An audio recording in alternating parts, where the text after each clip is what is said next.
destroyed everything. And then they put in chains all the healthy Jews. And then they marched them for 2,000 miles to Babylon, and they lived in the land of their oppressors as slaves for 70 years. I want you to know, when you think about it, for the Jews at that particular time, who could be worse? Who could be the symbol of the worst evil than Babylon? And so they write this story, you know, of a group of people who, Tower of Babel. And so this is the funny thing. After reading the text, it's almost like if you use modern eyes, everybody say modern eyes. You read the text and you say, si Lord insecure. Look at that. The people were organizing. They wanted to build a city. Oh, ang ganda, di ba? Si Lord naman, na-threaten. That's modern eyes and modern mind thinking. This is a text that's 2,000, almost 3,000 years old. Please, do not use modern eyes and modern thinking when you read it. Think of the people there and why they wrote it. And here's the thing. Oh, why don't we go verse by verse? That's what Audee will do. I'll take care of verse 1. At one time, all the people of the world spoke the same language and used the same words. Everybody say same. Same. This is chapter 11. Do you know what chapter 10 said? That people were already speaking in different languages. Verse 20 and verse 31, chapter 10, people were speaking already in different tongues. And then all of a sudden, chapter 11, verse 1, they were speaking in only one language. Huh? Again, if you're reading with modern eyes, you don't get this.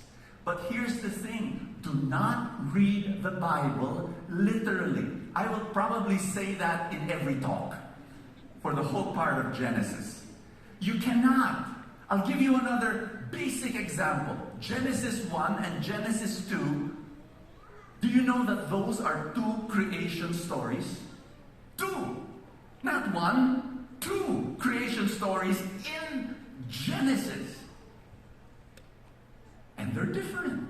In Genesis 1, God created animals before humans.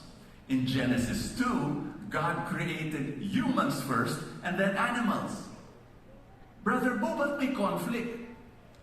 Because the authors of Genesis, their intention, they were okay with the conflicts. Why? They were not writing a science textbook. They were writing a faith book. They were writing about their faith. They were writing theology. They were writing about their relationship with God. Do you understand what I'm saying? And so here's the thing, before I pass on the microphone, here's the thing. Respect the Holy Spirit. The Holy Spirit inspired the Genesis authors to write it in this way. In their minds, they were not writing a history book when they wrote Genesis 1, 2, 3, 5, 11. No, they were writing about how they looked at life and how they looked at God and how they looked at themselves. So we need to respect that. If you read the Bible literally in this section, you're not respecting the Holy Spirit. The Holy Spirit inspired them to do that. Let's follow. Audeevillaraza, take over.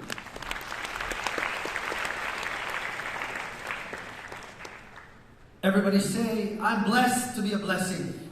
I'm blessed to be a blessing. Can you tell somebody beside you, so share your blessing? So share your blessing.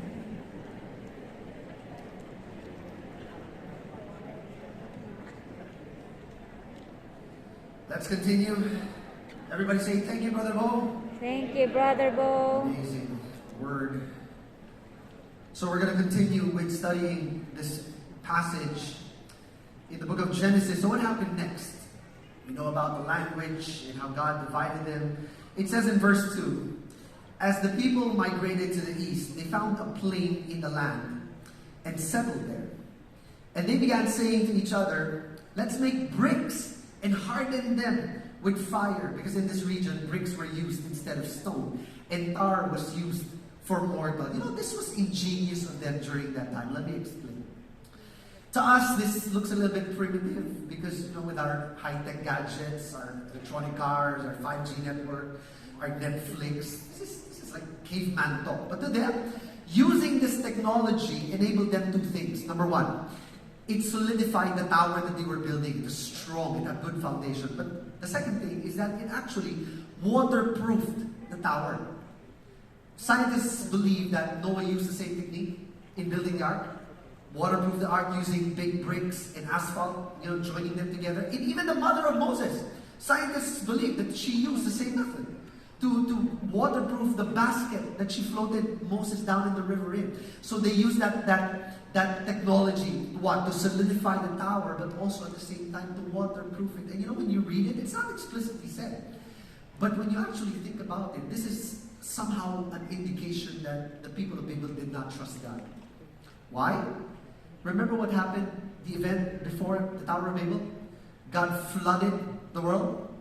So in a way, in their sense, they were saying, if God's going to kill us again, we might as well fortify our tower so we can have a place to stay. So in return, they were saying, we didn't really trust that God would not destroy the world anymore.